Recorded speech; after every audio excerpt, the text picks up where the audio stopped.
Allez, Shavuot Tov, une bonne semaine. On commence la semaine avec l'histoire du Baal Shem Tov. Une histoire qu'a raconté le rabbi de Lubavitch, le Tzemar Tzedek. Il a raconté qu'il y avait un enfant qui était à l'école, au Talmud Torah. Et malheureusement, cet enfant n'arrivait pas à comprendre l'étude, les cours. Et donc on essayait de lui expliquer des cours particuliers, mais rien ne marchait. Il n'arrivait pas, la Torah ne rentrait pas dans son cerveau. On a essayé une deuxième école, on n'arrive pas. Et le Moré, le Mélamed qui disait ne vous moquez pas de cet enfant. Jusqu'à que l'enfant en essaye plusieurs options, mais on voit qu'il n'y a pas le choix. Il n'est pas fait pour la Torah. Et à sa grande peine, on lui dit, écoute, essaie d'apprendre un métier, c'est tout. Apprends un métier. Il apprend le métier de charbonnier. Donc, Baruch Hashem, avec le temps, il arrive à bien apprendre ce métier. C'est devenu après quelqu'un de réputé, un grand charbonnier. Et donc, il continue comme ça en tant que charbonnier, bon, etc. Il se marie, etc. Et donc, dans sa synagogue, il y avait, comme il a coutume dans plusieurs endroits, que quand il y avait des invités à la synagogue, des personnes qui venaient de loin ou quoi, on s'occupait d'eux, on ne laisse pas comme ça. On ne peut pas partir de la synagogue et faire comme si on s'en fout, nous on est bien chez nous. Pensez à ceux qui sont de la synagogue, des gens qui n'ont pas peut-être où dormir, comme c'est tellement fréquent avant. Et donc arrive un invité, tout malade, plein de boutons, à la synagogue. Et on dit, chez qui on va mettre cet invité? Chez qui on va le placer? On va le placer chez le charbonnier. Lui, il est d'accord. Donc l'homme malade, le sage malade, l'invité qui arrive, c'est ce charbonnier-là, cet enfant charbonnier qui, le pauvre, n'arrive pas à étudier la Torah.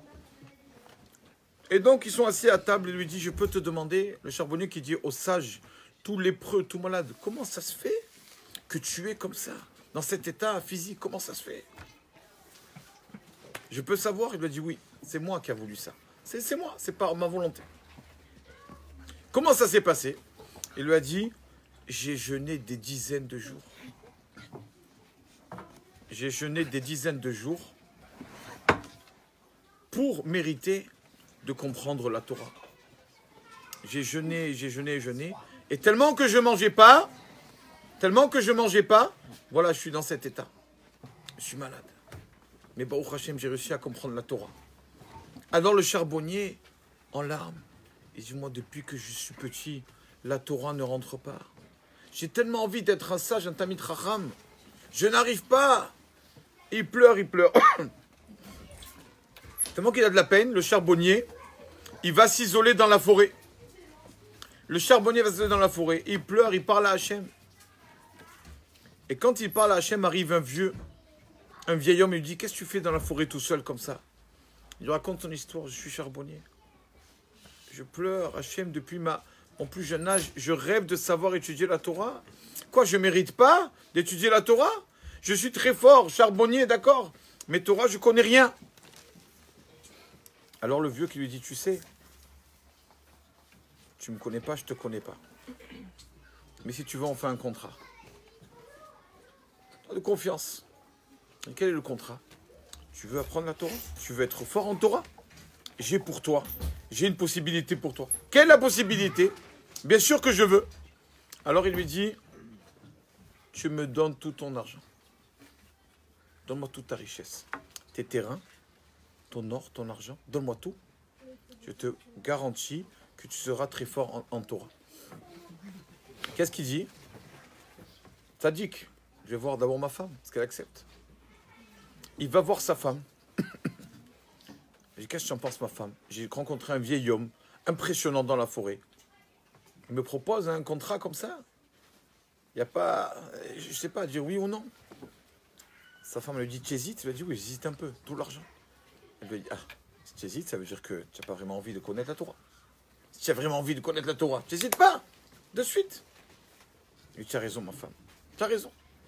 Il va voir son beau-père, et son beau-père qui le refroidit un peu. Il dit, mais non, tu ne connais pas ce vieil homme et tout. Et donc, il décide d'écouter la voix de sa femme. Elle lui dit, mais attends, dis-lui au vieux que tu as vu là-bas, dans la forêt, il y a une condition. Il y a une condition. Quelle est la condition? Qu'ils viennent d'abord manger chez nous.